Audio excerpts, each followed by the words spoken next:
अच्छा तो दोस्तों ये जो आपके सामने कैंडल आपको अभी नज़र आ रही है, ये वाहिद वो कैंडल है। इस कैंडल को जब आप देखते जाएँ ना, तो आपने किसी किस्म की कोई बाय का सोचना भी नहीं है। हमेशा यही जो एक कैंडल है, ये ऑलवेज़ आपके सामने एक बेरिश पॉइंट लेकर आती है और थोड़ा सा स्पाइक लेगी, थोड़ा सा ड्राएगी, मगर आपने हिम्मत नहीं हारनी।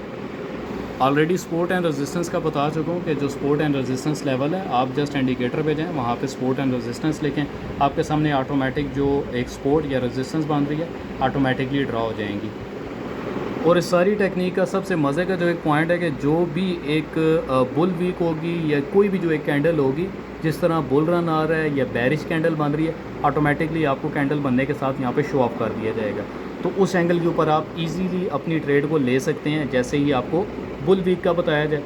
इस कैंडल को आपने भूलना नहीं है। ये देख सकते हैं, ये अगेन एंड अगेन यहाँ पे स्पाइक ले रहा है कि बुलिश ट्रेंड है, बट ये बुलिश ट्रेंड नहीं है, ये 100% यहाँ पर बेरिश ट्रेंड है। जी तो दोस्तों आप देख सकते हैं कि क्लियरली जैसा कि ये कैंडल थी, इस कैंडल के बाद ऑटोमेटिकली ये नीचे है और ये ही पूरा एक एनालिसिस।